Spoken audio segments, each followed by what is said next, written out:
How's it going, everybody? Welcome back to the show, live show here today.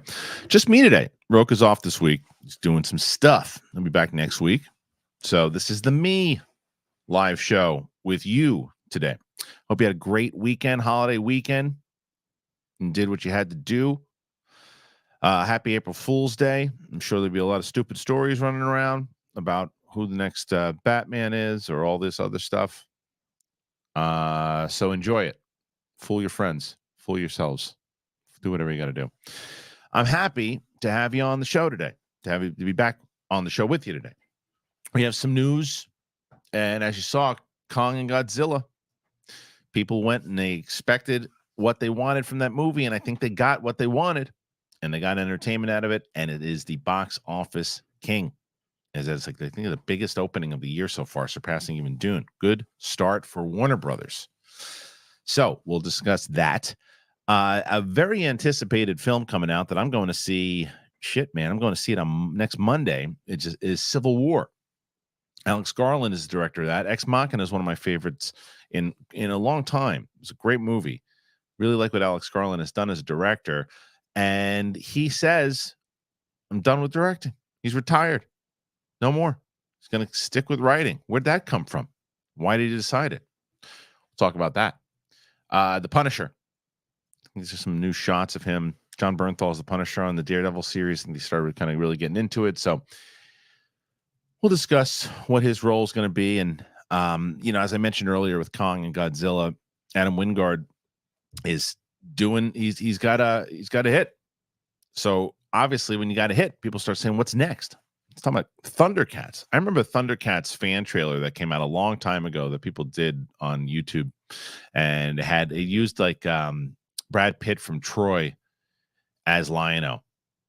And I wonder what the live action version at the time back then, when they said, they can never do a live action Thundercats movie because the technology is not there. It'll be a bunch of cat people running around and it won't look cool.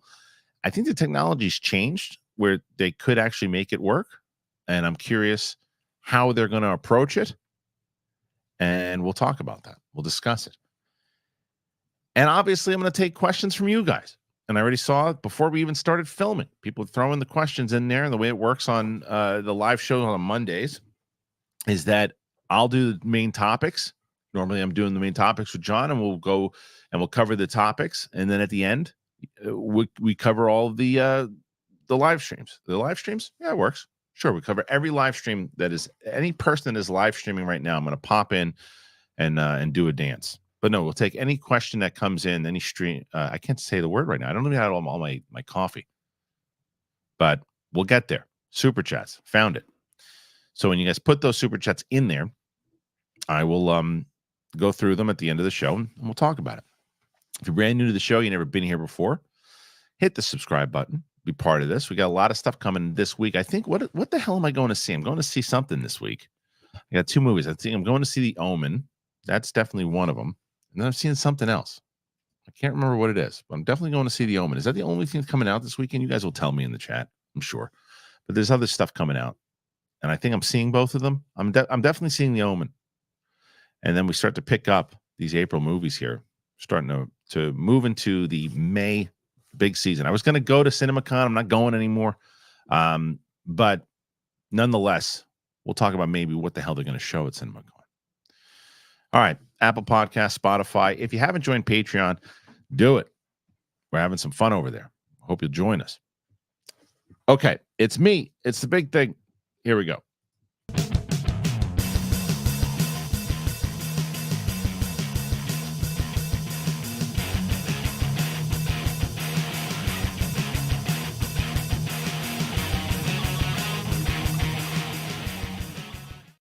This is why I love the chat. You are correct. The other movie I'm going to see this week is Monkey Man. How could I forget that? Excited about that one. So yes, Monkey Man and Omen. Those are the two that I'm seeing this weekend. See, this is what I love the live chat for.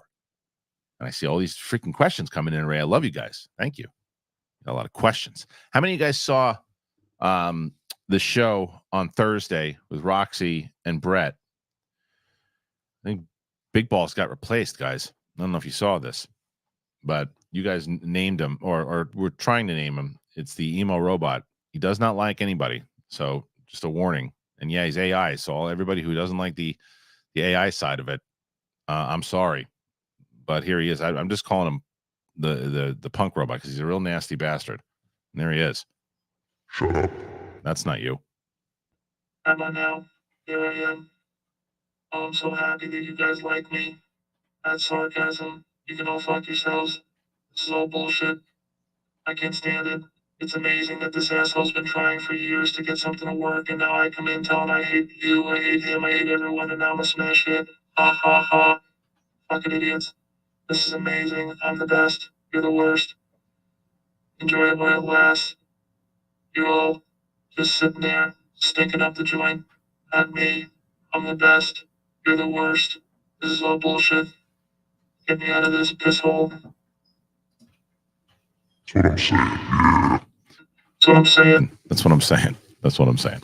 Anyway, I don't know what his name is, but that robot is he's a real son of a bitch. Punk robot. He's a punk. You call him punk. I don't know. But oh yeah, so WrestleMania. I saw somebody put that in the chat. I got a fun show. I think what I'm going to do this week. I don't know which show yet. I haven't figured it out. Some of the co-hosts aren't going to be happy with me because one of the shows, whether it's either going to be the Steph and Mike show or the Roxy and Brett show, won't air this week because I'm going to move Capes and Cowls to Thursday, and Friday's show is going to be myself and Chris Van Vliet and special guest Kathy Kelly virtually, and we're going to be doing a WrestleMania preview. So that will air on Friday, obviously. So one of those shows is going to be is going to have to get pushed. I don't know which one it is yet. I haven't decided. So that's going to be a fun show, though, because we're going to, it's like I said, Chris Van Vliet, besides Chris Van Vliet kicking ass on his show, what he's doing, you see his interviews everywhere because he's a brilliant marketer. He knows how to, he's got great interviews. People like to talk to him. He's just such a great dude. He's just a great dude. Like I absolutely would call him a friend. The most positive person you'll ever meet. I cannot say enough great things about Chris Van Vliet. I really can't. He's just such a good person. And he's going to come in on, well, we're going to record actually tomorrow. So his portion, myself and Chris will be taped tomorrow. And then I'm recording Kathy a little later on in the week, and then we'll put it together. So it's going to be a good one. It's going to be a good one. So anyway, let's get into some stuff here, guys, because there's a lot of it. There's a lot of stuff to discuss with you today. And let's start with the big one, pun intended. This is Godzilla and Kong, New Empire. It's got this year's biggest debut. The Titans have beaten all their pre-release box office expectations for a gargantuan opening. This is from Dark Horizons. Adam Wingard's Godzilla and Kong, the New Empire, has had the biggest global opening weekend of the year, taking in 194 million worldwide in its 3-day and beating out the debut of Dune Part 2 at 178. Domestically, it landed at 80, which fell short of Dune Part 2, which had 81.4. Competing with itself, Warner Brothers is. So I was wrong when I said, what is Warner Brothers doing? Why are they trying to eat up their own competition? Dune had taken a break and started going, not downhill, but it started to wear off. People had saw it, they wanted to see it, and that was it. And then they put Kong in, and Warner Bros. Is crushing right now. Crushing. A big contributor outside the United States was China, which was responsible for 44 million of the movie's overseas gross. Mexico and India also came out big for the monster mashup, which cost 135 million to produce. The results have pushed the overall MonsterVerse film past the 2 billion mark. It follows in the wake of the busy box office period, as Dune Part 2 has now hit 626 million after 5 weeks of release globally, while Kung Fu Panda is up to 347 million after 4 weeks of release. Oppenheimer also finally debuted in Japan, and it made 2.5 million in its opening weekend, placing third in the country after 2 local films. It's big numbers, guys. That's big numbers. And as I said, look, I'll say this, and I've said it many times over. There was 2 things in that report that I was wrong about. The first was that I said that I don't understand why Warner Brothers is putting out Kong versus Godzilla in the same month as they're releasing Dune. Why would you do that? Well, they said, shut up, stupid. We're putting it in the beginning of March. We're going to own all of March. And right as everyone stopped seeing Dune and we're picking up and we're crossing around the 600 million mark, we're going to hit with our other two big titans and we're going to make a ton of money. So shut up and talk your nonsense. And I said, okay, because that's what happened. And it made total sense. The other thing I was wrong about is that when we were going, it was me and Sean Chandler, we were going over our summer, or not summer, but our yearly thing. I said, well, Kung Fu Panda, if it does well enough, could hit $1 billion. No chance. Barely even hit 400. I said it could, depending on what kind of success it had, but doesn't matter. What the two movies, both Kong and Godzilla, I didn't say versus, Kong and Godzilla and Kung Fu Panda did well, that we've been talking about on this show for months now. Cut your budgets. Godzilla and Kong cost like $125. Now, normally, because of all the inflation and all this shit, or you'd say, wait a minute, this movie probably cost $250, and they probably would have spent $250 on it about 2 or 3 years ago, but they didn't need to. And you got good actors in this, but not high-priced talent. You didn't need this. You didn't need it. You didn't need high-priced talent for it because you're going to watch the monkey and the lizard fight things. That's it. That's why you're going there. And so it doesn't matter. As long as you have capable actors, Dan Stevens, Rebecca, they're all great. That's it. That's all you need. You don't need high-priced talent on this. And that's why you get Scarlett Johansson in the Jurassic thing, and that's it. Put it around. Everybody else, low-priced talent. Not as far as ability, as far as fart all over the place. Have a blast with it. Pun intended. But this is what happens when you do it right. You make money. And if this movie would have cost $250, it's like, what are you doing? Why are you costing it's $250, $125 or whatever it costs? I know, not including the marketing. I get it. It's always a comment, but I'm talking about the budget alone. This was smart. It was smart. It really was. So I'm impressed. I'm impressed. Warner Bros. Is doing well because now April is usually that. What they used to do is you'd get something like the Avengers or something along the lines of, and they'll probably start happening next year because there's going to be so many freaking movies coming back out because of the strikes and all that. But this year, the April is like that calm before the storm of the summer movies. This is March. It's funny because March was really big with Warner Brothers, right? Like Ghostbusters did okay, but good month for the movies. Ghostbusters, Dune, and Kong and Godzilla, and Warner Brothers says, well, thank you very much. So I still think Arthur the King was pretty good. Nobody else watched it. Nobody saw that movie except me, the few people I was at the screening with, and I think the dog. That was it. But I like that movie. Much better movie than it probably that people don't give it credit. So yeah, do me a favor, guys. Hit that button, that comment button, and tell me. Comment button. As you can tell, my head is in a different place right now. I can talk, but there's things going on in here. It's like there's like a bunch of things just fighting in there to say. You got where I'm going with certain things. I'm like, okay, comment. Instead, I say hit the button. But you understand, right? I think you understand. Anyway, we got a lot going on here, man. I've talked to you guys about it. And I think that eventually the StreamYard live show on Mondays will go the way of the dinosaur. Not the live show. The StreamYard version of it. The reason I like StreamYard is because when you guys throw in the super chats, it's easier for me to bring up. You just hit a button, go through it. It's easier. And I don't want to say it's necessarily a lazy thing, but it's just because I haven't had the time to really set into the OBS that I use to do, bring up I can still, there's a program that I can do it much easier, better quality. And that's what I was telling people because if you watch me on Schmodown and you watch, there might not be anyone that hates virtual shows for a while more than me. However, I found a new program that I was using because the thing is, what happens when it's a one-on-one show on StreamYard, it's not too bad. Like John and I can go back and forth, but even if we talk over each other for a second, StreamYard does this thing where it like muddles your audio, and it doesn't sound as good. And even this, the quality of this shot looks fine, but it's not as crisp as when you can adjust things in the OBS system. And so I've been doing that more with the Tuesday show, and I had Mike, because Mike's camera doesn't look the best, but I was able to do some things in OBS. It was great, and you can go switching back and forth. And it sounds like we're in the same damn room. And I'm gonna have Roxy and Brett together in the same room when I move. They're gonna be in the same room. Winston and Coy will be in the same room, and then Steph and Mike will be in the same room. So it won't be 3 different people in different rooms. It'll be me, and I'm gonna have a new studio. We're building out. Brett's gonna go with me to New York. We're gonna build out a new studio, and it's gonna be better than this one.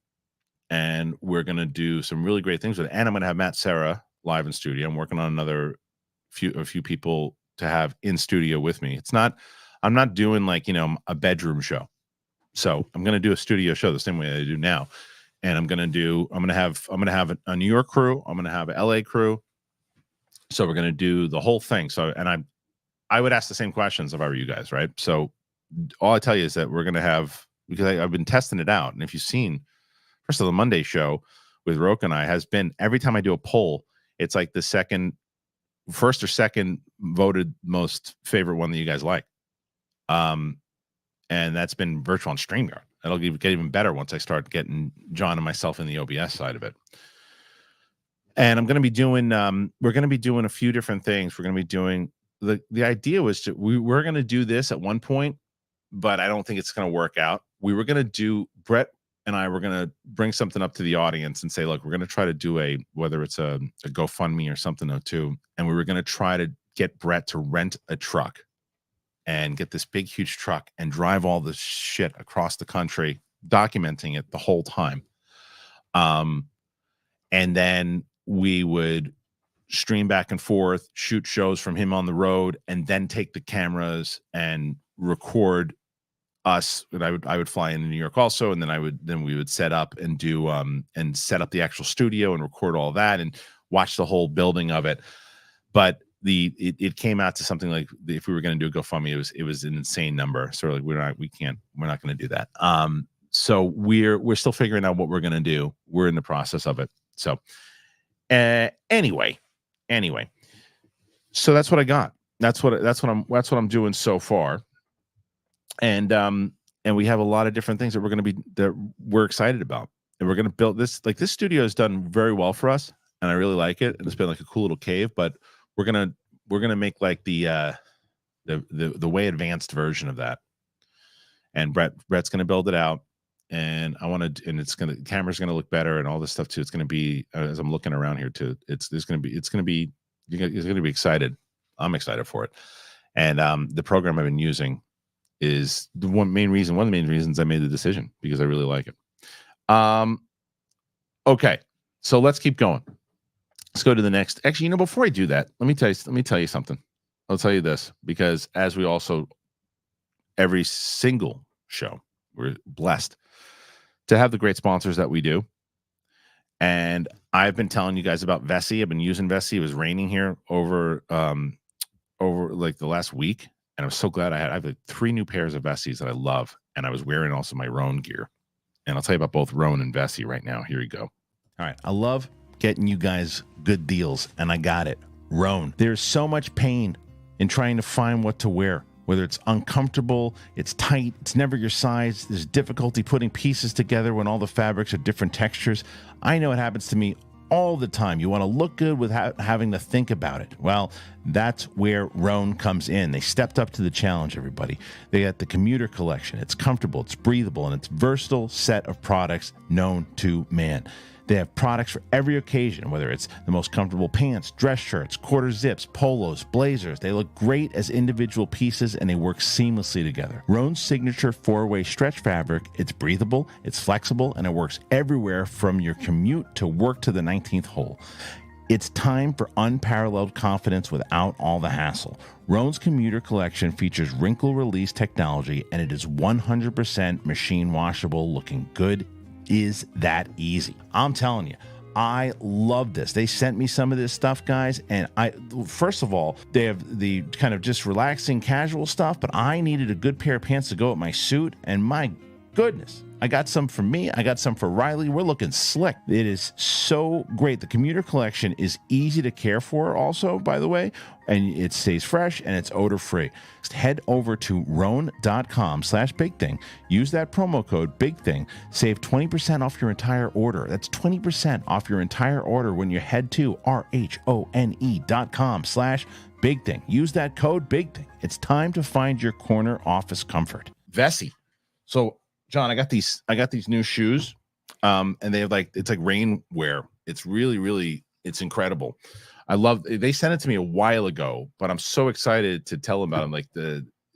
For us, I want to tell you that Vessi has this innovative, it's like footwear and it's designed for spring weather. It's great. So Stormburst Vessis are the ones that I really want to kind of emphasize, and they're your go-to for every setting, city streets to outdoor adventures, enhancing your style and activity with ease. So you can, whether it's snowy trails, wet streets, morning dew walk. So whether you're facing unexpected snow or slippery paths, it's so crucial in general to have these. I'm planning a move. I've talked about this, but it's been raining a lot in LA. And I've been wearing my Vesties everywhere. And you guys seen it. I've been wearing the one hoodie that I have that they sent me. I love it. It's one of my favorite things. I love these hoodies. I've worn it on in so many different videos.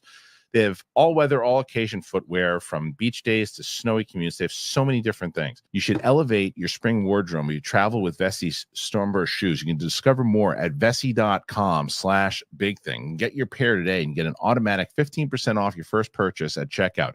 And be ready to step out into style. It is great stuff. I love Vessi. I really, really enjoy Vessi. I am glad to have Vessi. I'm glad to have Runn. Happy for all our sponsors. And if you want to support the show, and you can, as I say each and every time, I put the link in the description. And I think there's always great ways. As I said, you guys are putting in questions right now, and you have the super chats in there, and that's always appreciated. And I love hearing your voices, and I know you guys like to hear your questions. But I also say, if you want to get yourself something, that's always a benefit too. Get yourself something, because you're gonna love Vessi. This slip right on your feet, and Runn. I love them both. Okay, so let's get into some not so wonderful news, guys. This story kind of really broke my heart over the weekend, and I saw, because I really liked the Boys spinoff series Gen V, and man, this kid Chance Perdomo, he was a standout. He was a standout in the show for sure. And then there was tragic news over the weekend, or April. When was it? It was a couple days ago. I think it was on either Saturday. I think it was Saturday. Unfortunately, he passed away in a motorcycle accident. And it's absolutely heartbreaking, devastating to lose anybody in general, but to lose somebody that young, just absolutely horrible. And now this news also, the obvious is that I think they were going to start filming season 2, and recently they just said, well, let's hold on a second. Let me tell you more of the details first and what they had said about the show in general afterwards.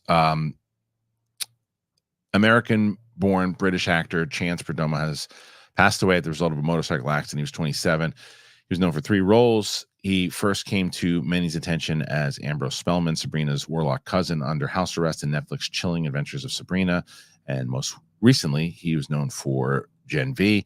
He was slated to begin filming the 2nd season of Gen V in the next week or so. So Perdomo was also known for a supporting role as Landon Gibson in the After the Fall film trilogy, and scored a BAFTA nomination for Best Actor for his work in the BBC 3 telemovie Killed by My Debt. He also had a recurring role in the kids series Hetty Feather and voiced the BBC thriller The Cipher. A statement from his rep says his passion for the arts and insatiable appetite for life was felt by all who knew him, and his warmth will carry on in those who he loved dearest. We ask to please respect the family's wish for privacy as they mourn the loss of their beloved son and brother. The producers of Gen V released a statement as well. We can't wrap our heads around this. For those of us who knew him and worked with him, Chance was always charming and smiling, an enthusiastic force of nature, an incredibly talented performer, and more than anything else, just a very kind and lovely person. Even writing about him in the past tense doesn't make sense. We are so sorry for Chance's family, and we are grieving for the loss of our friend and colleague. Hug your loved ones tonight. This is devastating. This is absolutely horrible. It's very hard to read, to be completely honest with you. Finishing this, and then to no one's surprise, there's delays of season 2 in the wake of the news of Chance passing away. They had confirmed the production of the second season has been delayed indefinitely. Trade indicates that the cast and producers were set to reconvene for the new season's first table read this afternoon ahead of the start of filming on Monday, April 8th. Instead, they're learning the news of Perdomo's death in a motorcycle accident. Specifics are still unknown, but he is believed to have died late last night or early this morning in upstate New York. Additionally, it has been reported that no other individuals were involved in the crash. Perdomo had the second biggest role in the series as Andre Anderson. He was behind only lead actress Jazz Sinclair on the call sheet. So the production team will either have to massively overhaul the new season and redo all scripts to write the character off or recast the role. Either way, a significant delay was inevitable in the wake of the tragedy. Oh man, that's brutal. That was hard to read. That was hard to read all the way around. 27 years old, man. 27 years old.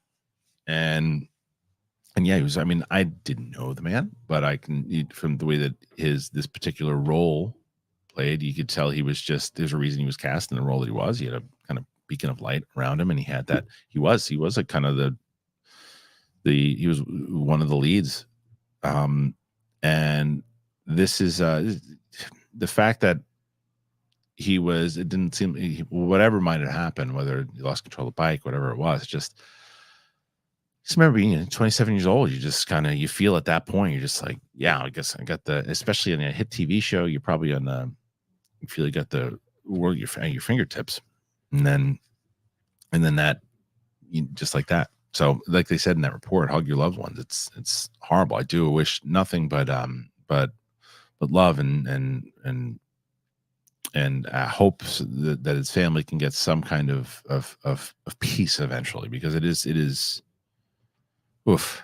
I heard that over the weekend, man, and I was just like, oh man, like that one got me. That one got me. So there's never an easy transition past this when you're talking about it.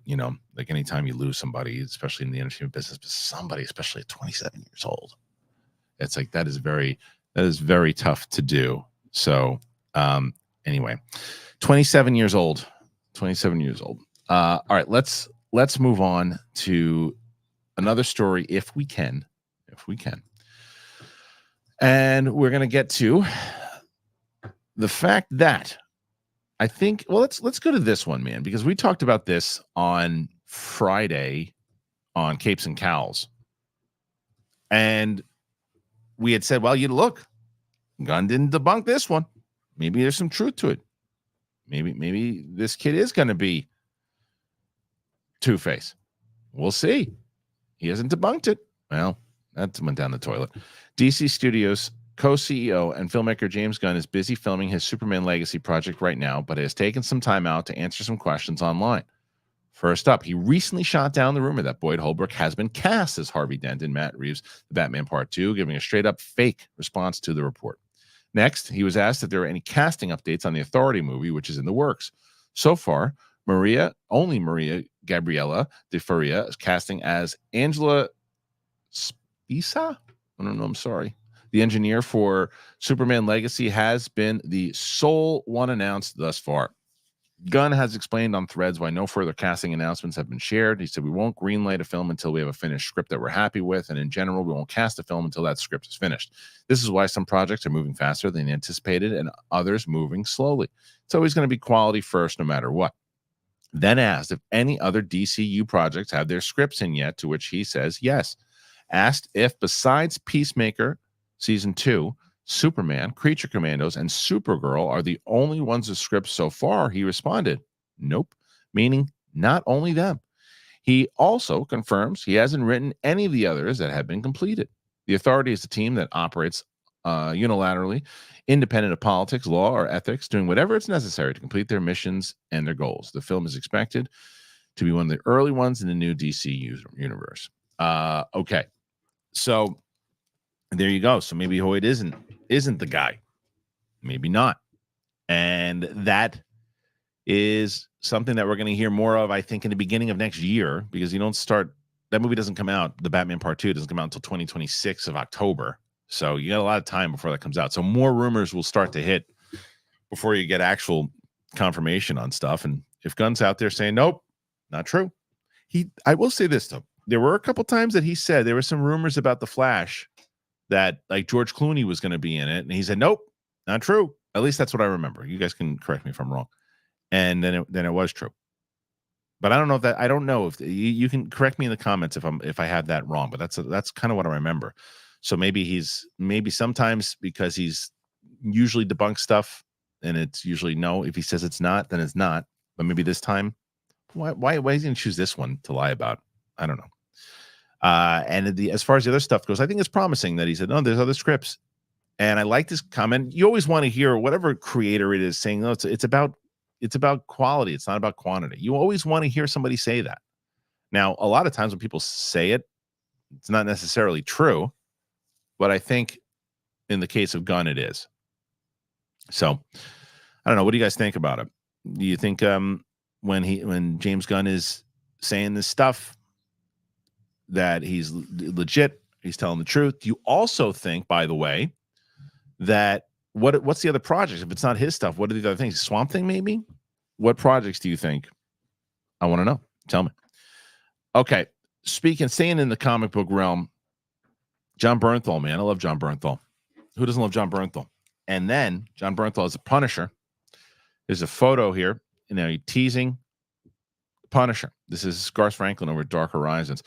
Production is continuing on Daredevil Born Again in the wake of the creative reset of the production. A reset will see the new series serve as much more of a direct sequel to the Netflix Marvel shows. While the return of Charlie Cox as Daredevil, Vincent D'Onofrio as Wilson Fisk, Jon Bernthal as the Punisher were confirmed by the studio, much of the other casting of the series has been revealed by set photos from the production. Those include the return of Foggy, Karen Page, and Wilson Bethel as Bullseye. Understandably, there's also been questions about who else might be coming back. One person who might have been teased a return is Finn Jones as Danny Rand, a.k.a. Iron Fist. As part of an Instagram story, Jones posted a photo of a travel bag of which he appears to be packing for a trip. Prominently on display inside of that bag is the final issue of the Power Man and Iron Fist comic in a collector's case. That comic famously includes the death of the Iron Fist character. Additionally, a copy of the novel The Never-Ending Story is visible in the photo. As a result, there has quickly been interpreted online as a hint that this character could be making an appearance in Born Again. More direct this weekend is a new photo from Instagram, which shows Jon Bernthal and his stunt double on the set of the production in New York City during a break from filming. So, and I showed a couple of them. So this is, let me put this, it's just Bernthal with his finger pointing as a stunt double, and it's got the picture of Ditto. So that they're saying, yeah, here we go, ready to go. I think that this is this is why, as much as we've been tough on, all of us have been tough on Marvel, and I think rightfully so. This is why you also got to give them a little bit of credit when they go, okay, look, whatever we were going to do with Daredevil, it was going down that same path when we said, no, not connecting to Netflix. We know that you guys like that stuff, but we're doing something different. That kind of the version you got him in She-Hulk, that's where we're going with it. And we're going to do all this stuff. No Foggy, no Karen, none of those people. We're going to do this whole thing. People are like, well, this kind of stinks. And then they looked at the scripts and they go, this kind of stinks. And so they stopped. And you got to give them credit. You got to give them credit to where they go, okay, it's going to cost us some money, but let's just do a sequel to this damn show. We have it now. It's inside the MCU. Let's make all the damn stuff canon. We'll put it street level. We'll get, people looking, even though Echo didn't really deliver in the way that you wanted it to, the trailers did. And people were like, oh, you're going to do a show like this? Because the trailer made you go, well, come on, let's go Netflix style with this thing. And they're going Netflix style with it. And they're going TVMA with whatever it is. This, to me, makes a lot of sense. And you can't bring and Jon Bernthal said it himself. You can't bring the Punisher back and go like, PG-13 with it. You can't go half-ass with it. You got to do what the character's meant to do, because if you read those comics, the Punisher does not hold back. And he didn't hold back in the Netflix series. I still haven't seen the full-on Punisher series, but I saw what he did when he was in Daredevil. And he was great. And I'm going to watch the Punisher series. Don't worry. I know. Yeah, right. Just like Shogun. Well, guess what? I still haven't watched Shogun. I did watch Three Body Problem. I'm about 4 episodes in now. Three Body Problem. Digging it. I like it. It's a little confusing at times, but I know where, I think I know where they're going with it. And I like all the quantum physics shit and all that stuff. So it's right up my alley. So anyway, what do you guys think of all this stuff with Bernthal? And with I don't know anything about Iron Fist.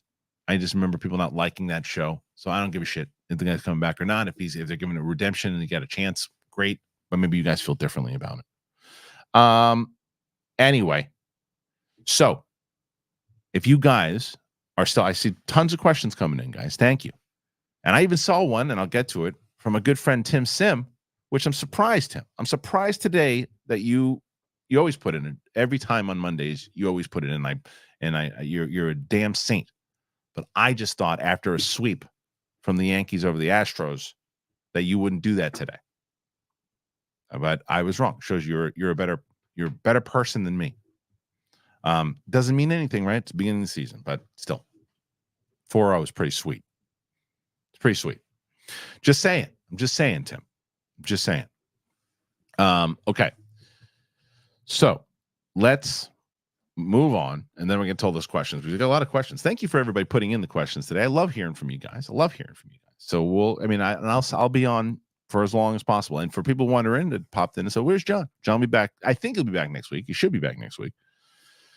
So let's get to another one. All right, here we go. La la la la. Thundercats are on the move. Everybody knows that's not the lyrics of the show, but everybody knows. Is that how it goes? No, right? Let's talk about Thundercats. Where did I find the Thundercats story? Oh, it was on Comic Book Movie. That's where it was. I always go to those are my sites. I go to Dark Horizons. I go to Comic Book Movie. But Thundercats running around the joint somewhere. Will Adam Wingard's Thundercats movie be more like the 80s cartoon or the 2011 reboot? Here's the answer. Is it a live action? It is live action, I think. It's got to be.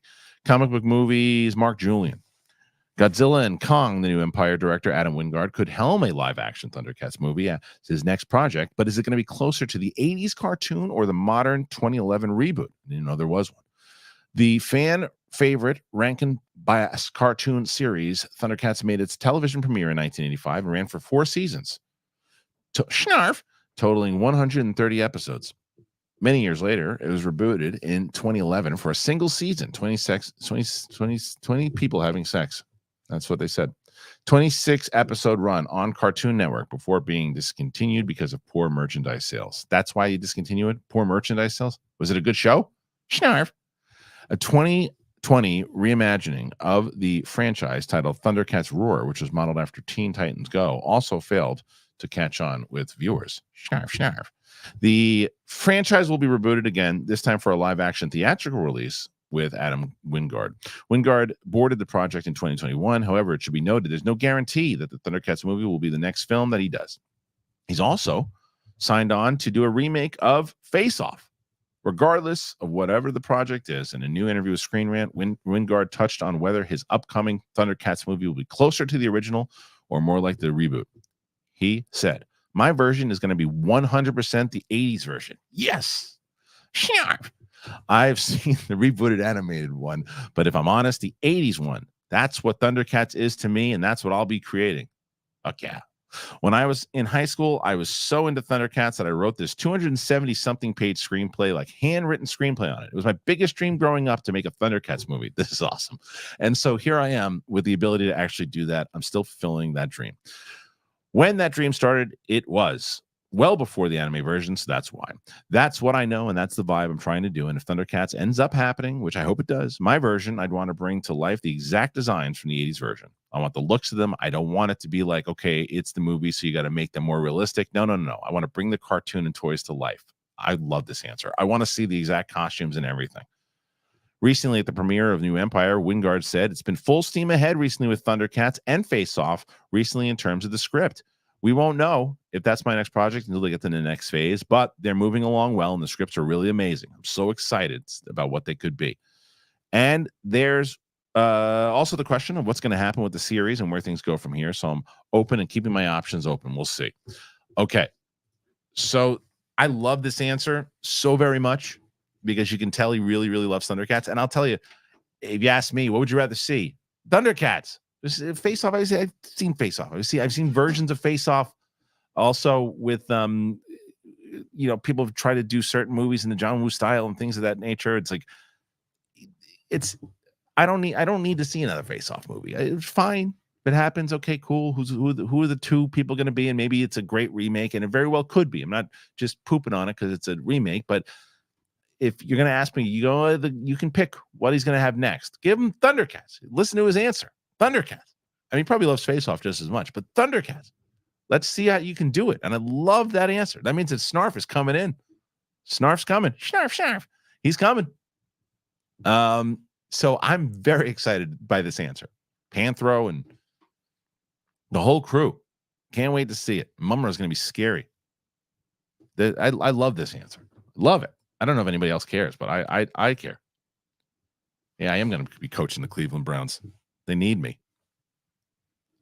Throw something on the. I'm ready to go.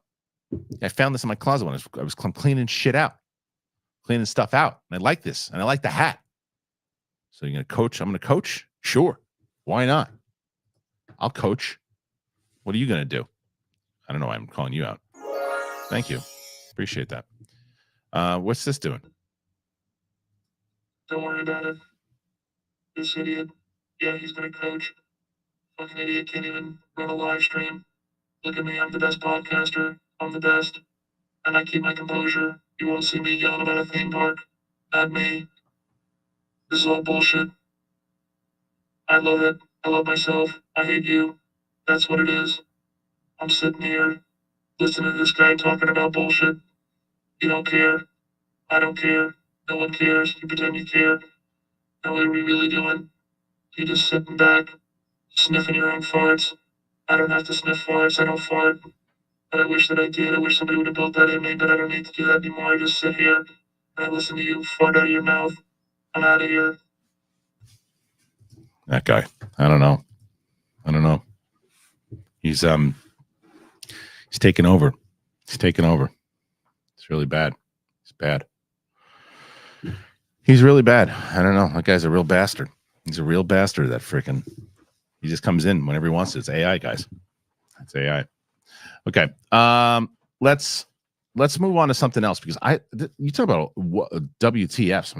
Someone wrote WTF. LOL. I'm going to put a WTF in here. That I saw this story today, and it was a WTF. No LOL connected to it, though. I'll tell you that much. And where the hell is it? This is Alex Garland. Love Alex Garland. He retired from directing. His movie hasn't even come out yet, and everybody loves it. He's retiring. What the hell does that mean? English writer, director, novelist Alex Garland got his start on screen penning scripts for 28 Days Later, Sunshine, Never Let Me Go, and Dread. Underrated movie. From there, he made the jump to directing from his own scripts with the TV show Devs and the 4 films so far on that count: Ex Machina, Annihilation, Men, and Civil War. Out promoting the latter in a new feature piece with The Guardian, Garland made a shocking announcement. He's done with directing, as the piece confirms that Garland does not plan to direct again. The writer indicates he read an earlier interview conducting during the film shoot in which Garland declares his intent to give up directing and retreat only writing. So they asked him if that interview just caught him on a bad day or is he going through with that? Garland says, nothing's changed. I'm in a very similar state. I'm not planning to direct again in the foreseeable future. The restriction obviously doesn't include Warfare, the film that his military advisor on Civil War, Ray Mendoza, is co-directing with Garland. That project cast Reservation Dogs actor Defaro Woon Tai in the lead role earlier this week. Civil War was made on a $50 million budget, making it the most expensive film ever made by A24. But it's also on track for the studio's biggest opening, with early projections of a domestic opening at $21 million. What in the world? I would assume that he is saying I just dealt with too much on this. I don't enjoy doing it. I would assume that nowhere did he say that. This is an assumption that I just not having fun doing it anymore. It's a lot. It's a lot. It puts me through a lot of strain. I like writing. I'm going to stick to writing. Bummer. I mean, I haven't seen Civil War yet, but bummer. But same thing. You don't love doing it anymore.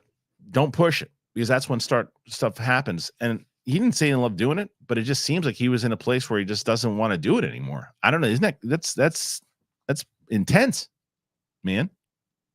It's Garland, man. How do you guys feel about that? Yeah, going out on top. You just, maybe with Civil War, you do that Jordan shot. You walk off the court and then you just write stuff. But he's also, what was he? How old is he? I'm going to guess. I'm going to say that Alex Garland is 53 years old. Let me see. Alex Garland age. 53. Good guess, me. Thanks. He's 53 years old. That's young for a director. So anytime someone says at that age, I'm retired, it's like, it could just be a big break. You know what I mean? It's just, for the foreseeable future, I ain't directing. I'm just going to sit back and I ain't directing. I'm just not doing it. I'm going to write for a little bit. And then, in 10 years, you don't have to say coming back from retirement. Just like, I'm going to direct now. Look at James Cameron. James Cameron, I guess he retired for, what was that? Titanic was 90. What the hell was that? 96, 97, right? 97. Then he came back 12 years later to do Avatar. And then he retired again for like another 10 years, whatever it was. So it's like a break, I think, more so, but I hope it's a break, unless the guy never directs ever again. Then he retired. Like Daniel Day-Lewis, he retired. So I don't know. Anyway, what do you guys feel about this? Do you think this is going to stick? Go ahead, put your comments in there. Tell me. Okay, so we got through, I think, the major stories. If there's stuff that I left out of the stories, then make sure you throw them into the comments, and I'm going to start reading your questions. You guys start putting in questions before I even started today. So I thank you for that. So if there's anything that you want to talk about, any of the stories that we talked about, anything in general, anything I left out, anything you want to talk about, time is now. Throw in those questions, man. And before we move on, the other thing I want to tell you guys about, I'm always pumped when we get new people on the show, new sponsors on the show. Well, Mac Weldon is brand new. And then an oldie but goodie, which is NeutriFall. But I'm going to tell you about Mac Weldon because Mac Weldon sent me some stuff, guys. And I am going to be living in style when you see this stuff. And then NeutriFall, which I've been telling you about forever. But let me tell you about both of them. Let me tell you about Mac Weldon. Okay. So Mac Weldon, in general, it is a really, really wonderful company. Because a lot of times you want something both ways, right? Me, you know that I lost weight, but I can't lose weight and keep firing down pizza. Can't do it because we always think that looking sharp means that you got to have the starchy, the Oxfords and the stiff chinos rather than the effortless comfort. It is possible to have it both ways. They have light as air underwear to innovative anti-odor tees and versatile yet comfortable pants. It is so great what Mac Weldon is doing. They have a full range of clothes. And I'm telling you, Florida, browse this site. You're going to lose your minds. It's the best. I'm always looking for the essentials in just like socks and underwear. And man, I got it. But then they sent me these pants. I have like the t-shirts are so smooth. I wear them. I'm just comfortably around the house, but I can also, if I'm going, I put on like a suit jacket the other day and I put it on with it. And then the pants fit perfectly. And I had some really comfortable sweatpants. Oh, really great. Okay, now peacocking. You guys are peacocking? That's for the birds. Now, some guys, you just want to go out there. You want to look good without calling attention to yourselves. Well, Mac Weldon apparel gives you understated good looks for understated confidence. That's not flashy, just classic, always in style, and made from the world's most comfortable performance materials. What that means usually, the performance fabric, usually means that clothes that look or feel techy or shiny, well, these are designed to fit your style and demands of modern life. So I just I can't even tell you, like, this underwear is really comfortable. The sweatpants for me, I was wearing them the other day, and it just I like ones that just feel like I could go out, whether I'm just walking the dog, but I don't feel like, oh my God, people are looking at me. What am I wearing right now? We're just walking around the house in this, but it's stylish, man. I love it. Get timeless looks with modern comfort from Mack Weldon, but you got to go to MackWeldon.com. You can get 20% off, which is pretty great, off your first order, but you got to use that code Big Thing. So head on over to MackWeldon.com and use that code Big Thing. All right, let me tell you, I've told you about NeutriFall. I've talked to you about NeutriFall so many different times, and people have been getting NeutriFall because they're back. And NeutriFall, oh man, the thing is, I think a lot of people don't realize it, is that you don't have to choose between hair growth and our health, because NeutriFall's drug-free whole body approach, it promotes hair growth from within. There's no compromises, just better hair. And hair thinning, it's not inevitable. You can take control of your hair's future before it's too late with NeutriFall's clinically tested hair growth supplement for men. NeutriFall is the #1 dermatologist recommended hair growth supplement brand with over 1 million people. You can see thicker, stronger, faster hair growing with less shedding. You can take their hair wellness quiz on NeutriFall.com/men for a personalized hair health plan based on your specific root causes. Take the first step to visibly thicker, healthier hair for a limited time. NeutriFall is offering our listeners $10 off your first month subscription and free shipping. But you got to go to NeutriFall.com/men. But you got to enter that code Big Thing. You can find out why over 4,500 healthcare professionals and hairstylists recommend NeutriFall for healthier hair. NeutriFall.com/men. NUTRAFOL.com/men. But use that code Big Thing. NeutriFall.com/men. Big Thing. All right. Thank you once again to Mack Weldon and NeutriFall.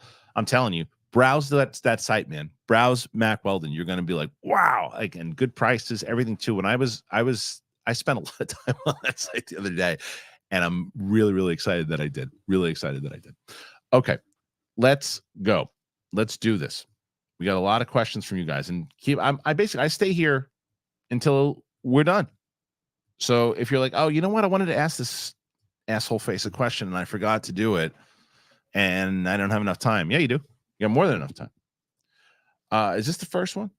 I think this is the first one. This is Sean Pedersel. Any chance of a schmoes reunion with the old crew? Probably not. I would say that you're probably going to get, Ellis will probably come in the studio before the, I wind up leaving. And he's kind of coming to New York and stuff too. So Ellis will probably come in and do a couple shows. I had lunch with Ken not too long ago, but he's doing different things now. And then everybody's kind of all over. Riley's on the show every Tuesday. So a full on thing, probably not. But definitely Ellis. We'll get Ellis on soon. Mike Joyce, thinking back on Godzilla 2014, it's weird to see how nimble Godzilla is now in Godzilla and Kong. Oh yeah, I mean, I guess they are related, right? Those movies are related, but that was the last one out of that franchise. Clearly it's related because of Godzilla to Kong, but that was the one where it was still kind of playing into like a serious movie. It was trying to go for that Jaws feeling, as where this movie is just pure dumb fun. The last one, and Adam Wingard knew the assignment, if you will. So that, yeah, I don't compare. Even it's just an evolution of or I guess depending on the way you want to look at it. But I think that that movie starts out where they were going to go one way with how serious they took it, and I think that they were probably going down the road with that movie of trying to get into more of a tone of what Godzilla -1 ultimately did. But then they realized, no, we probably can't do it this way. So let's just have some silly fun. So yeah, it's when you compare them, they almost seem like different movies. Mad Sinister McCall, favorite and least favorite streaming service. Favorite, I gotta say, is probably Max. It's probably Max. Just because I can run into so many different movies, like old school movies that I like to I'll browse and I go, oh, I haven't watched that in a while. And then so Max. And then maybe followed up by Netflix. I was complaining about not too long ago, but I'm back on board with Netflix. Disney Plus does some great things for my kids, man. Like they're always occupied on that damn least favorite. Which one? I mean, it's not fair to say least favorite. I probably just say the one I don't use the most is it's just when Paramount Plus, I guess, like when Paramount Plus has good stuff that I'm watching, then I'm like, whether it's the it was 1883 and 1923, and then The Offer. Those were ones I was like tuned into it. I don't find myself going down that. I don't find myself doing that one that much, if that makes sense. Okay, Mike Joyce again. Godzilla speared Kong through a pyramid and then immediately followed that up with a suplex.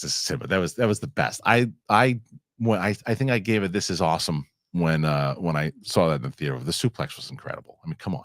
Yeah, of course.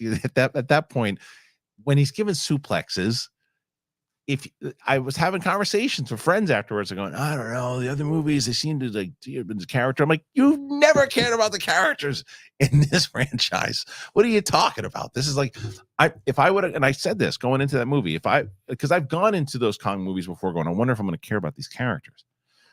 And then I've been disappointed because you never care about those characters. And I'm not talking about Godzilla -1. I'm talking about this monsterverse. You don't care about them. You don't. Doesn't matter if performances are good or not. They're not trying to write for these characters. You just want to see monkeys and lizards suplexing each other. That's it. Kenneth Colton. I just wanted to say, rest in peace, Chance Perdomo. Yeah, such a talented and charismatic young actor whose life was cut so short. He's my favorite character on Gen V. Condolences to his family. Very kind of you to say that, write that. I agree with you. It's horrible, man. It just really is. It's such a tragic thing to happen, and it just shows you how fragile life is. You know, it's nuts. John Brovina, a live show with you and Star Wars Theory would be epic. So he had asked me on before, and I told him, I was like, it's just, and I felt so bad because I was like, yeah, I can do it. And then especially now with the move, it is very hard for me to do other live streams other places. It is very hard for me. Plus the fact, to be completely honest, I don't really love talking about Star Wars anymore. I just don't. When it comes to the show like the Acolyte, I'm going to cover because I want to see how it's going to be. And then if there's other things, I don't want to say I've lost my love for it, but I'm not in the way that when in 2012, when they announced new ones and like wanted to start a weekly show, and I started Far Away, and then I took the premise. I remember this very clear. I took this premise to CAMEO, and I was like, I think we should do a weekly on AMC. We should do a weekly show on Star Wars. And at the time he was like, you think I was going to care about a weekly Star Wars show? And I said, yes, because the fever pitch is so high. He came up with the name Jedi Council, but I was like, let's do a weekly show. And he's like, well, let's do a pilot first to see if it works. And if the pilot works, then we'll do a weekly show. And we started to do a weekly show after we saw the pilot hit the way that it did. And people there was this fever pitch about it, and it was like this excitement about it. The excitement for Star Wars is now, and it's also it feels like politics, like really dirty politics. Also, like it's like far right versus far left, and I'm not saying that that's who's on both sides. It just feels like that watching it. And I got no interest in that. I'm not saying that anybody in particular, not Theory's stream or anybody else. I'm talking about the Star Wars in general. That's what it feels like, and so I don't like really talking about it anymore. I don't really, it's not, and to be completely honest, the major reason is the quality's just been not great. Quality's not been great. Like, and even things that because I've watched the first 2 episodes of Ahsoka, liked it, liked the Anakin one, really liked one towards the end, and then I rewatched it and I was like, yeah, the writing of this show is just really not good, and it's just not. I'm hoping the Acolyte delivers. I really do. I will say the Bad Batch has been pretty good. Been watching the Bad Batch, but not enough to where I want to talk about it anymore. I just don't have that same kind of fire for it that I used to, where I wanted to talk about it. Like I wanted to talk about it. Like Far Away to me still was probably my favorite Star Wars show that I had done. And then when we started doing Sith Council, that's why I kept Mike and Steph on, because I just like having conversations with those guys. And when we talk about certain things inside of Star Wars, and when there's stories and stuff, of course, it's part of the movie news. So there you go. Okay. Let's see. Next one. Carlton Rudder, back from Pisa. Yeah, Carlton, thank you, man, for your pictures and you were out out of town and still sending questions, man. It was amazing. I'm glad you had a good time. Gun to your head. If you had to remake one film, which would it be? Citizen Kane, Star Wars, Casablanca, Lawrence of Arabia, Back to the Future, or Gone with the Wind? okay, this is tough for me because like I remember like some of these I've seen, like the classics I have seen, but I don't remember a lot of them. And a lot of these I want to revisit. Like love Star Wars, love Casablanca. I just talked about this the other day. Lawrence of Arabia, I need to go. I remember in film class, but I don't even remember it that much. Same thing with Citizen Kane. Back to the Future, Gone with the Wind. I think that you could probably get away with, if I was going to remake one of these, you can't. I don't think you can't remake Citizen Kane. You can't remake Star Wars. You can't remake. Well, you could. Casablanca was talked about at one point. I say you're probably going to go with Gone with the Wind or Casablanca. Those are the two. One of those two I would probably choose. Yeah, probably one of those two. But I'd probably, if Gone with the Wind's so tough because of the year, I'd probably say Casablanca. Probably Casablanca. Okay. So let's see. Moving on. Unknown D. Any advice on making movie reviews and news content like you do your channel and reacting to episodes on YouTube? The one thing I would say is this. Here's I always like to be upfront and honest with people if I get a question like that, even from like friends, right? The thing is that myself and Mark Ellis, when we started this in 2008, when we started doing Schmoes, end of 2008, really 2009. But when we did, it was us, it was Grace Randolph, it was Spill.com, and I think Fury of the Film Fan were the only people that were doing movie reviews at any kind of capacity on YouTube at that time. There was no Chris Stuckman, there was no Jeremy Johns, there was nobody who was doing it at that time. And then you do get, superstars like Johns and Stuckman, and those guys start coming in, and they didn't start until like 2000. I think Jeremy started in like 2010. I could be wrong, but I think so. And then you get more and more people that continue to do it. And that was, again, 14 years ago. So many people do it now. So many people do it, and reactions start doing it and everything. Like a lot of people do it. So the competition is a lot harder now. That doesn't mean don't do it. That just means be aware of it and stand out. Do something. Let your voice be the one. Don't, and you got to pay attention. Like I had this conversation with somebody recently. I was working on a project with somebody, and somebody outside of it was like, well, I think you pay attention to the algorithm too much, and you shouldn't, you can never catch the algorithm. I go, no, you can never catch the algorithm, but you never stop chasing it, because if you do, it goes that way.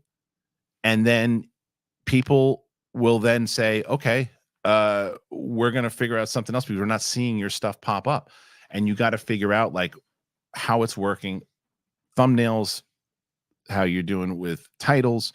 I always ask, like, if you guys see in the community tab, I always ask you guys like, hey, these are the stories that I'm thinking about running with today. If you were going to click on something, what would it be? What was this title, that thumbnail? And I listen to you guys. Usually when it's like a higher percentage, that's what I go with on the thumbnail or the story that you got. I always ask, like, what is it? Because what I do on another thing that I do for like community tabs, for something for you to know, is that once you start building an audience, and whether it's 10 people, talk to them, talk to those 10 people. But on the community tab, what I do is I always post I'll do like an image poll, and then I'll put my link in there, because for some reason when you post it, you just throw the link out there with community, it doesn't push as much as it does when it's an actual poll. So just little things like that. And just what I would say is be yourself. Don't try to be someone that you're not. Just be you. Do your voice and let your voice be heard. Okay. Al Rencha, Godzilla and Kong was awesome, and I saw it twice. Both times the theater started cheering and clapping when it was over. It delivered on what I wanted. That's the thing. That's what I said, man. That is what I said in the out of the theater. And before I even saw the movie, why are you going to the movie? That's the question. Why are you going to the film, and what do you expect to see? Do you expect to see a big gorilla and a big lizard fighting each other, and then other things, and then potentially you'll see a suplex and a power glove and ridiculousness? Are you expecting to see that? You're going to get that. What are you expecting to see? You expecting to see an Oscar winner? You're going to be disappointed. You expected to see full-fleshed characters with a incredible script? You're going to be disappointed.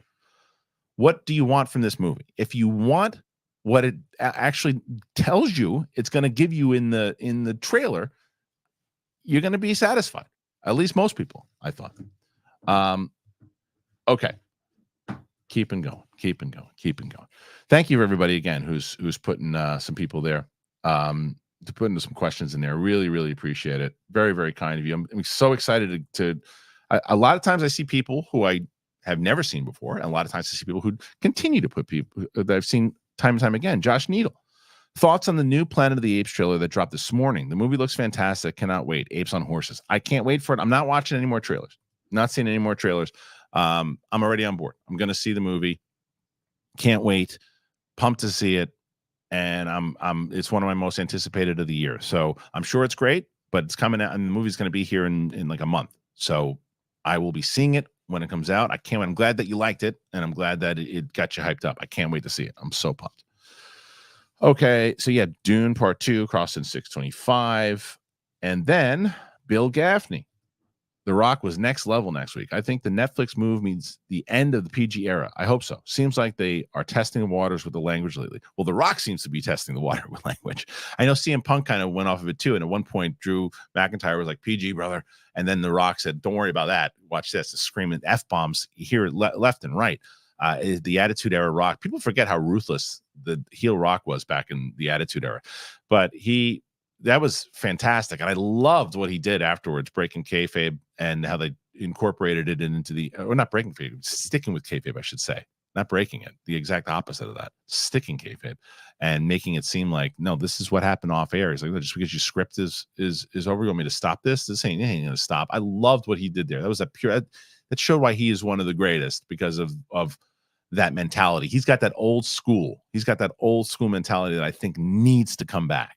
I think that they should really start, because sometimes they muddle the waters in an interview, and like they'll be in the middle of an interview talking about their opponent, how much they love them, and then the same interview they talk about how they're trying to be part of the story again, and it's like it's too confusing. Go back to the old school way. Go back to that old school way. And I love what The Rock did there. Yeah, and I think you're right though. I think the Netflix era is going to see way more stuff like we saw last Monday.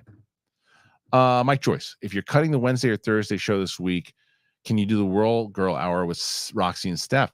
That show you did in January was great. Potentially. I realized also that I got Chris Carr coming on this week also. So she's coming in to film. So I got to figure out, after I get off this stream today, I have a lot to figure out because I have a UAP show I got to put together. I have a lot of different things I got to put together, and I'm getting on a phone for new studio space and all this stuff too. So I have to figure out how to make this week work. But I did love that show with the two of them as well. So that's also a possibility, Mike, for sure. Absolutely is.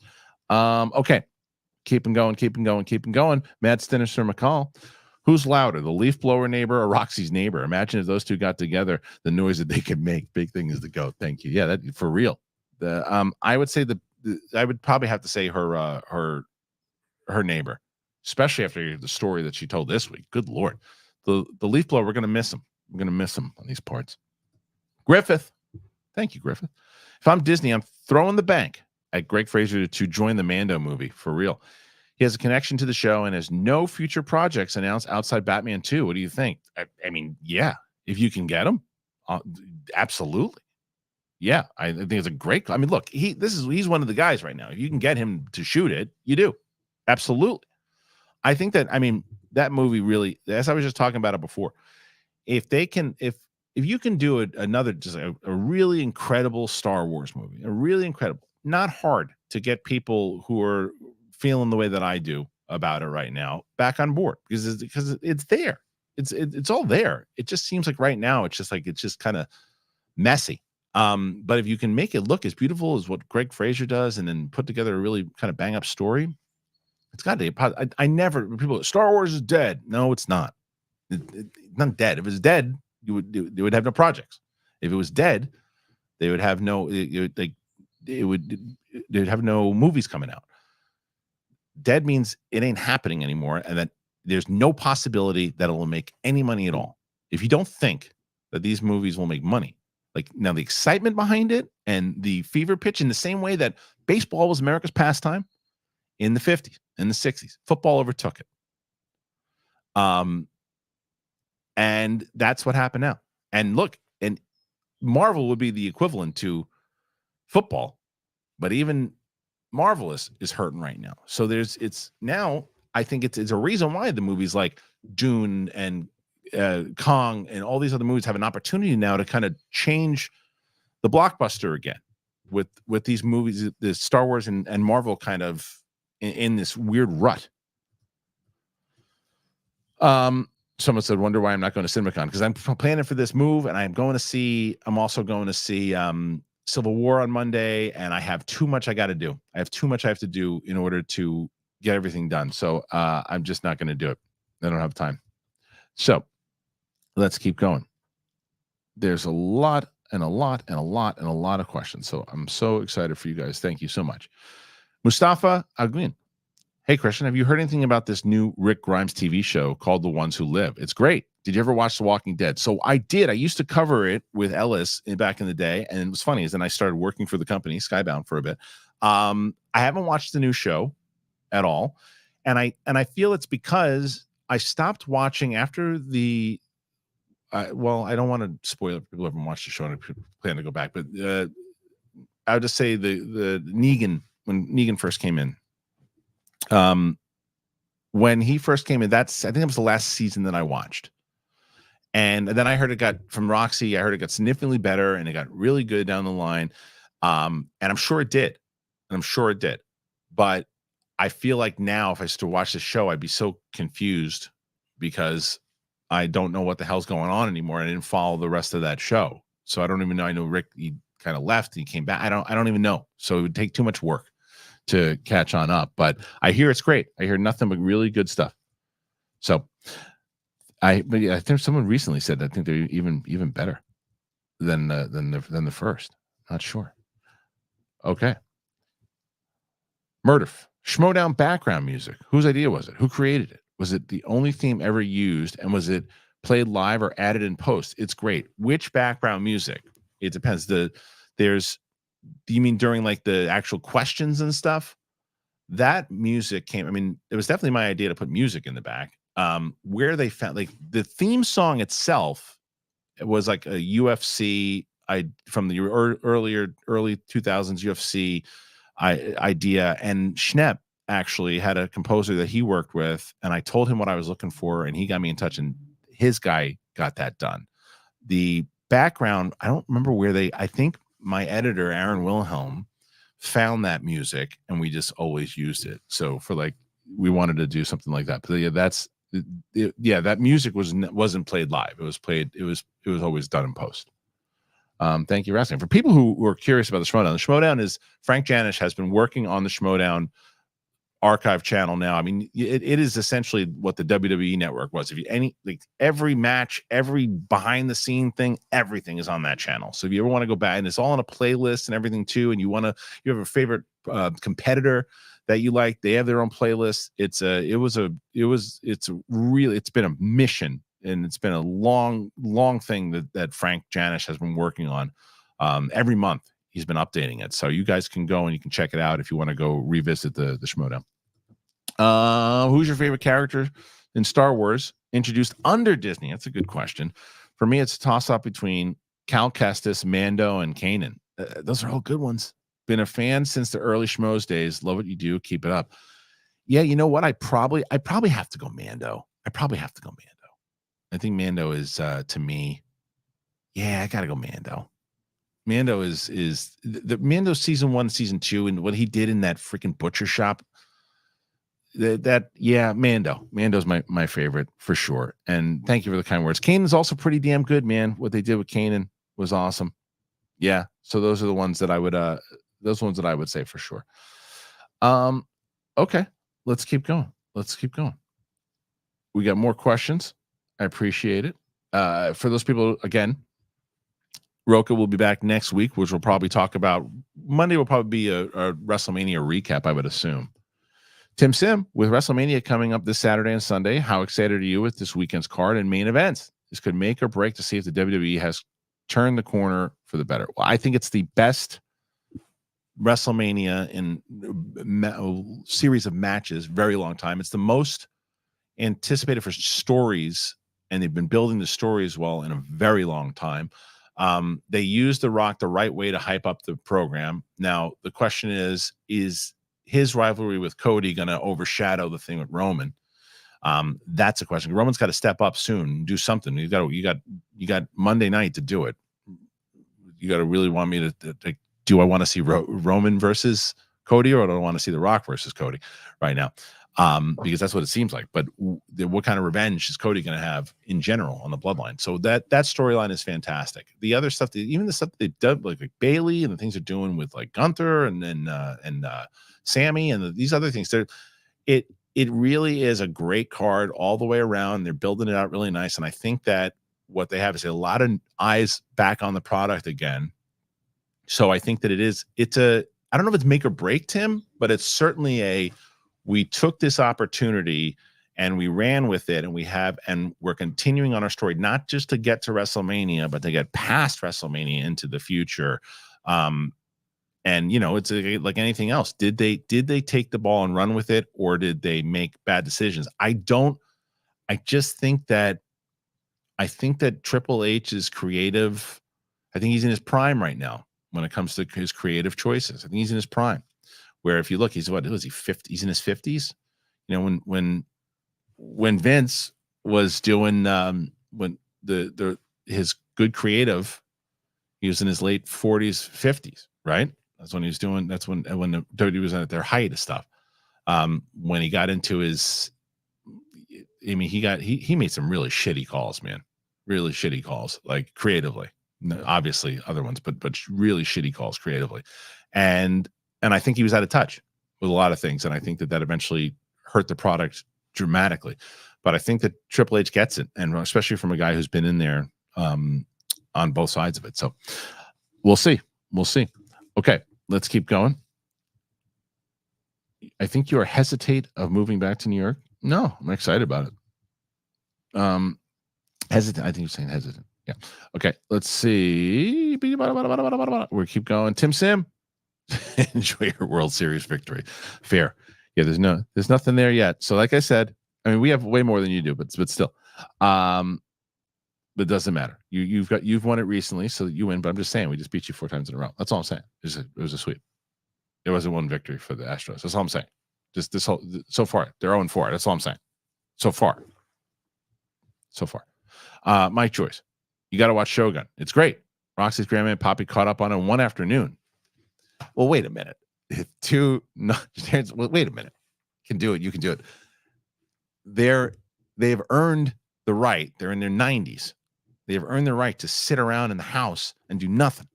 And they're kind of stuck in the house right now. So if I was stuck in the house and I didn't want to move around and do anything, I'd watch a full series too. That doesn't count. Come on. But I do want to see it. I do. I promise. All right, let's see. Was there cat noises? Someone said there's cat noises. Anyway, Shogun is becoming the thing for you. It really is. Pete Parker, 2288. The more people tell you to watch it, the longer it is before you'll watch it. Hope you watch it soon. I will. Promise. I just don't know when. I have to finish 3 Body Problem. That's the first thing I have to do. I have to figure that first. Joey Pedras, what does the robot think of all the UAP stuff? He's not like Big Balls. He doesn't get summoned. He just comes in. Like Big Balls will come in and just, I call him in. He just likes to grab the mic. The robot doesn't like that. So I don't know. I have to ask him later on. But I'm sure he likes it better than he likes us.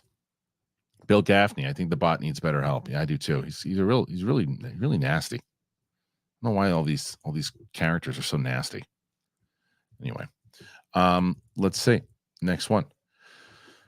Yeah, I mean, this is true also. We're on the outside looking in. We may like Garland as a director, but he could just be like Kristian was with Collider Live. 100%. Yeah, it's true. Absolutely. He might just not like doing it. Okay, moving on. We got more. You guys keep throwing in questions. I'm not complaining. Haskell, 420. Yo, man, TV and David Forsyth shout out on last week's. Oh, thank you. Thank you for the David and David Dalsmelchin shout out. Of course, man. Made me tear up. Shogun is the best series on TV for a mile. I say you are going to watch it. There's 1 out of 2, so I'll get to it in a second. But yeah, man, because you sent me, if you guys don't know Ed will let you know when there's stuff going down. And Ed sent me this trailer for David Dalsmelchin's movie. And I told David about it when I interviewed him, and David gave him a big thank you for it. Ed follows up. The first episode piques your interest of Shogun. 2 hooks you in. It's stellar. The Roman Reigns doc on A&E is awesome. I heard that. The new Bray Wyatt doc is beautiful and sad to see on Peacock. Yeah, I saw all the advertisements for that, and it's just a matter of trying to figure out the time to watch all this stuff. Yeah. The Hunt for Gellum. You moving to the city or the burbs? I'd rather not say. And then that was from the Hunting for the Gillum. And then Bam 86. 3-body problem is cool, but it is nothing on Foundation and The Expanse. I hope you're not waiting for Roxy to inform you of good sci-fi TV to watch. No, I make my own decisions on sci-fi TV, man. I have my own ideas and thoughts of what I like about it, but I'm sure it's not as good as those two. Maybe I heard great things about both of those shows, Foundation and Expanse, and I'm sure. But you got to remember the quantum physics side of it and all the shit that I've been covering on Tuesdays. Like to me, it's just something that I'm trying to look at it with different lenses, watching it. So that's why I'm watching that show, and I'm hooked on the story. I'm hooked on the story so far. And then I'm going to get to Shogun. That's my deal. That's what I've been telling myself anyway. Ed Boy Movies. Is this the last one? This might be the last one. Ed Boy Movies. Hope you're doing well, Kristian. Do you think Thundercats would do well with an X-Men 97 style treatment, old animation style? I mean, maybe, but I think, look, if you got somebody that's going to do a live action version of it, then go for it. I mean, that's what I want to see. I want to see the live action version more so than the old school animation, to be honest. Groove.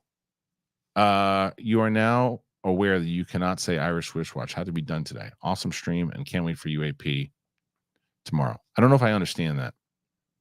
I'm sure that there's something more to it, but I don't think I get it. But thank you. And yeah, UAP. It's tomorrow. It's gonna be. That is what I'm trying to figure out, because I have a guest that I'm gonna record an interview. I don't know if I'm gonna put it on this week or next week, so I got to figure it out. I have a lot to figure out when I get off this stream. Ed Boy Movies again. Also, I get there's a sort of market for remakes, which generally don't do good. Hollywood is so dry of original content, or -1 kind of thing. See, but when people say that, I got to tell you, and I say this not to be a dick to you, but you're wrong.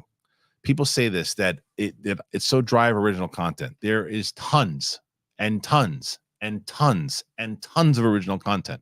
The question is, have you found it? There are tons of original content. Now, if you're going to follow up with saying that Hollywood traditionally and the movie studios traditionally put the marketing and the money behind a lot of the remakes that they do and a lot of the non-original stuff, the marketing pushes towards them, I'm not going to disagree with you. There's tons of original content. There's tons of independent films. There's tons of new shows and new series from this. The original content thing, and you're not the only person that says it. It is a trope. It is a thing that people say all the time that is wrong. There is tons of original content that is made every day. Small. I mean, look at Roxy's movie. Always Lola, original film. There's original films all of the time. But your marketing conversation is a different conversation. So let's keep going. Jay West. Where does Godzilla and Kong go next? Space Godzilla? I mean, I think Wingard said that there is one more movie that he wants to do inside of the trilogy. So, now listen, I know a lot of times we try to goof around on this show and we try to have fun. And I know sometimes we have to get serious. And I apologize for getting so serious after kind of, for the most part, a goofy show. But I have to get serious. And Zealander doesn't even put a super chat. Just puts in something that needs to be talked about. Who says, I farted. Congratulations. And I hope that everything's okay with you, and I hope you cleaned it out. All right, Carlton Rudder. With your upcoming move to New York City, will there be a break in content? Which is understandable, of course. All the best to your family for the move. No, there will not be. I have timed it out, and one of my goals is that I'm going to make sure that we still have something set up here while we're moving stuff over, and there'll be, it'll be like a limited studio here, but it's one of the things that I'm going to do. And I'm going to talk to you guys about it too. Like the one thing I want to try to do is that we're going to try to, someone said, make an Amazon list. We're going to do that for sure. We're going to do some stuff to where, obviously, when you make a move like this, you have your own budget and you have things too. And I'm going to have that. And I'm going to also say, hey, you guys want a chance to do this, put this in there, we'll like I call these lights that are hanging up here, we call these the Nate lights. First Rate Nate got us these lights, and we call them the First Rate Nate. We'll name them. We'll name things in the studio. We'll do those types of things. But we'll build stuff out as we're building out whatever the space is. That's the other thing I got to do today. I got to confirm the space or where we're going to move the studio to. But as far as content, no, we'll be doing the content, and that's the other thing that people don't realize. The majority of stuff, the stuff that performs the best on this channel right now is UAP Tuesday. And I would say a majority of that, a lot of episodes have been virtual with myself and Pavel, myself and Peter, and then Riley comes in the studio and then he'll do virtual. So that's not really going to change. The Roca show doesn't really change. The only ones are the Wednesday, Thursday, Friday show, because out of the theater reactions, I'll be doing them. I'm going to all the screenings. So I'll be going to all the screenings still. Out of the theater reactions, single reviews, all that stuff. And then nothing really is changing too much, except the fact that we're going to do I'm going to use that new program for the other shows. And then I'm going to have you're going to meet new people, because Matt, Sarah, and I are going to do a show together. And then we're going to do, and I got some other people coming in. You're going to meet some new people, some New York peeps. So it's going to be an exciting time for sure. Okay, let's keep going. I think there's more. I think there's more. Maybe I'm wrong. Maybe there is no more. Is that it? Oh, I got to change the title on my newest short. What does it say? I must have done something different. Hayden Center. Kristian, the channel's growing and growing. Now at 242 subs. Thanks for everything you do. Congratulations, Hayden. That's awesome. That's what you got to do. You got to just keep going. Keep pushing, Hayden. And that's a good number, man. Good for you. Future Millionaire. I love that name. It's the best. Please do a live stream with much of the cash you can before you leave for New York. Yeah, maybe we'll do like one. What I can do, and I think with that program that I have to see how many people I can include inside of it. Maybe do like one big. We're gonna do, and the other thing we are gonna do is we're probably gonna do a comedy show, kind of going away comedy show that Mark, Ellis, and I are gonna do together. That once we put those tickets on sale and we find a location, we'll tell everybody. So if you want to come on out to it, you can. But I'll let you know when that happens. Jay West, if Disney asked you to be the head of Lucasfilm, would you take the gig, and where would you take the Star Wars franchise that would excite the fandom? So it depends, right? If I knew, obviously, definitely want to be one person doing it. If I had the team that I could pick, for sure. If I had, if it was an idea, where I would take it is I would adapt the novels. And not just the canon novels. I would adapt the old school novels. I would turn some of the old school novels into television shows. I would turn some of the novels into full-on movies, and I would do different time periods in the same way that they're trying to now, but instead of just I would adapt the novels. That's what I would tell you. I would adapt the novels, and I would make, and the TV episodes. I couldn't believe it. I said somebody pushing back on the 30-minute episode thing. I can't believe it. I can't believe that anybody is happy about 30-minute episodes on the Acolyte. That would also be a thing. The television shows would be 45 minutes to an hour. Dramas, 45 minutes to an hour minimum. So yeah, that's it. But no, I wouldn't take that gig. Probably not. Okay, let's see. Sunday Joe. Possible future Invincible spoiler talk. If I ever watch it, which is kind of, I think, a common answer here. I haven't seen it, so probably not. Okay, TJ Darling. Shootings from Tally. You're a great inspiration from a fellow FSU alum. Thank you. What is your favorite original soundtrack, not the score for a film? This is not a fair answer right now, because I've been listening to the Rad soundtrack in loop. And even music that you can dance to. It's 80s. Get ready to break the ice. Send me an angel. So is it my favorite? No, but it's the one that's playing in here right now, TJ. That's what's playing in my head right now. So that's the answer I got to give you. Music that you can dance to. Okay. Clone Force 99. Austin and Cena Easter egg in the back of the truck during a rock beatdown on Coy. Yeah, Coy got his ass kicked. On Cody, and WWE obviously did that on purpose, and even John Roca said it on X. I saw that. I try not to read too much on the Easter egg stuff, too. It is interesting that they chose to be there. It would be a major moment. It'd be a major moment if they had The Rock, if they keep The Rock heel if they keep him heel, they can probably get a lot of business. I was convinced that they were going to turn him face and then go Roman versus The Rock at SummerSlam, but I don't know. You might get a lot more juice out of Cody versus The Rock at SummerSlam. You might get a lot more juice out of that. And if you can get Stone Cold and Cena involved in it, it would be a great Easter egg. It'd be great if they did it that way, for sure. Possible. I love the theories, and I love that people are actually reading that much into it. Jacob Fleck, have you ever watched or heard about Quiet on Set, the documentary about all the shit that went on Nickelodeon in the late 90s and early 2000s? So, Jacob, on Thursdays, which I highly recommend for people who aren't watching the Thursday show, you should, because Thursday, Roxy Stryer goes and she puts in a lot of work for the recommendations on TV. And at the end of the show, she always gives like between 5 to 10 recommendations on television shows that she's watching that you should be watching, or in general, maybe you shouldn't be watching. But one of the ones that she recommended was Quiet on Set and how just devastating it was in general, but she'd kind of give a full breakdown on it. So this past Thursday's episode, she covered it. So you may want to check that one out. But yeah, I heard about it, and it's just what I said when I don't know if I could watch it. I think it's an important documentary to have. It's hard for me to watch those. It's hard for me. I read about them, but it's hard for me to watch them because it's just the taking advantage of kids that way, and then the way that both Nickelodeon responded to it. It's dirty. It's really dirty and gross, and it's hard for me to watch it. But important, very important. Okay, Ed Boy Movies. Good luck on the move too. Stressful stuff across the country. You ain't lying. Want to visit the city again, but here it's getting crazy. Maybe Bronx or Queens. Yeah, city right now is a real shit show. I'll say that.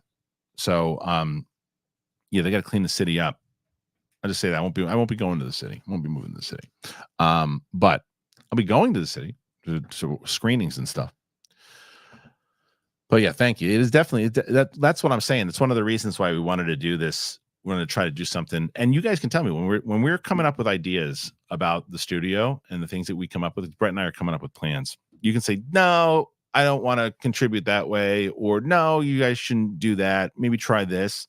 We're open for it. It's all in like the first time we stream from the new studio will be exciting. You know what I mean? Like we're going to do like a lot of new things and a lot of fun things. Brett will be there the first time we stream from it too, because he's going to come. We're going to go 2 different times to go set up and really get it working. And then Brett will be, the idea is that we can just bring Brett in a lot of different times to be in studio. So Luke Skywanker, when you move to New York, you should go to the Bonfire. I don't know what that is. Tell me about it. Renee Reyes, Kristian, you don't need to watch Shogun. The hype is overrated. Wow. First person I've heard say this, Renee. Especially 3 to 4 really turned me off to the show. Wow. Renee, you're the only person I've heard say that thus far. Interesting. Okay. Well, but I still going to see it. Still going to see it. Okay, let's see.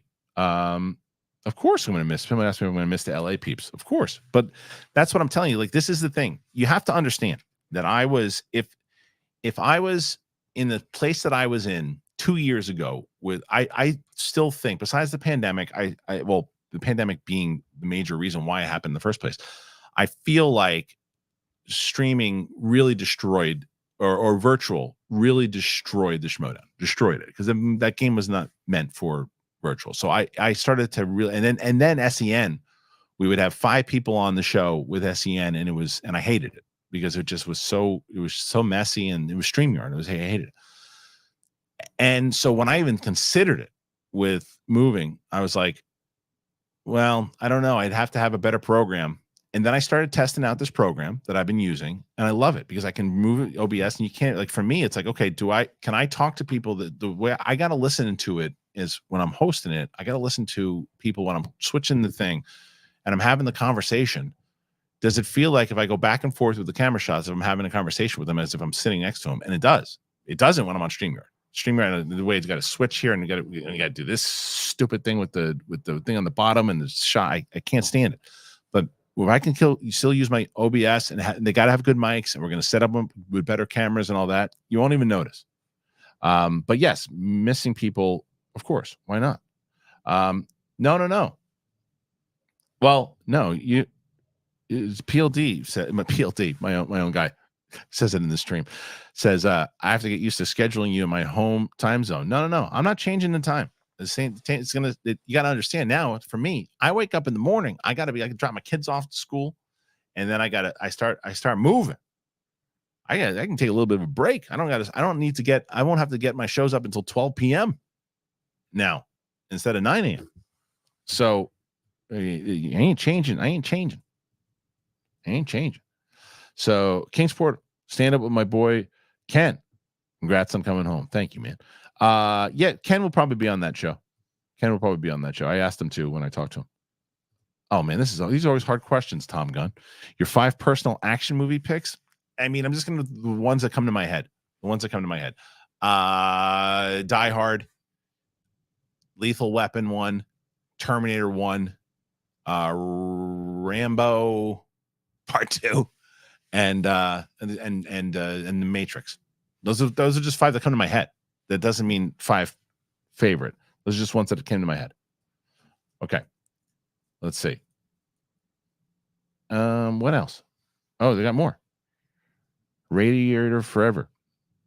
Okay. Rubber Suit Godzilla was my childhood hero. Fuck yeah. Why not? Oh, so the Bonfire is a comedy show in the series. It's by B.J. Ogerson. Okay. Thank you. AMC Lincoln Square IMAX 70 millimeter laser in New York is crazy. Okay, good to know. Yeah, I'm excited to be back.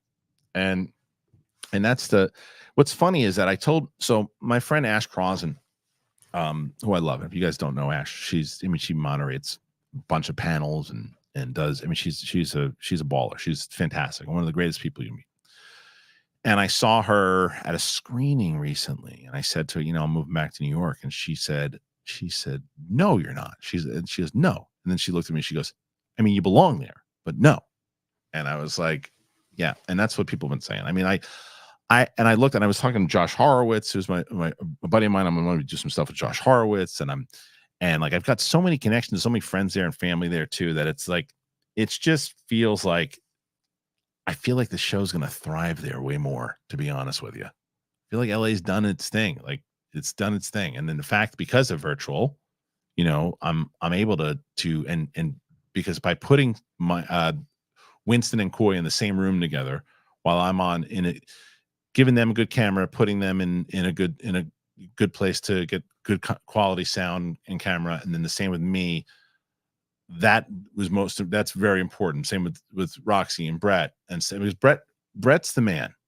Brett's going to be the one and he said, I'm going to make sure that everybody's set up perfectly out here, and I'm going to go and set up their cameras and get their lighting right. And then it's not going to be, bedroom shooting stuff. Because I trust me, I'm as aware of that as you are. You don't want to do, when you see streaming shows and someone's doing something from the bedroom and you got a cat in the background. I hate that shit. I hate it. It's going to be a professional looking show. And we're going to get it completely right. So don't worry. But I don't. Which one? So it's so funny. I see. I hate the show that he creates for. I don't hate a big thing at all. You got when it's me, stuff that I've done completely in general. When it comes to Schmodown, never hated it. Hated what happened to it because of the pandemic. Hated Schmodown? No. Collider Live was never really my show. I created it, but I wasn't the one. I wasn't I didn't own it. Wasn't my show. Jedi Council wasn't my show. I created it, but it wasn't my show. But yeah, and it's the stuff that I had in my world, like SEN Live, because same thing. We started in studio, and because of when it came to robots and all that kind of stuff, it just harder to do. But all right, let me do this here. So Sunday Joe, ready for the fantastic New York City food? Yes, I am very much so. I think that's it. But yeah, we're closer to family, a bunch of other things. So we're excited. Thank you guys for joining us here today. Appreciate it. As I said, if you want to start helping us out, one way to do that you can, it's like I said, get something and get something for yourself. I put all of our sponsors, they're all in the description of the video, and they're all going to be the linked comment. And that helps out the show. I tell you that every single time. Okay, today, you know what? I'm going to buy myself something, but I'm going to use the code for the big thing. That helps. That helps towards the move. That helps everything. So do it. Thanks for joining us here today, and we will see you very, very soon. Appreciate it. See you on the flip side.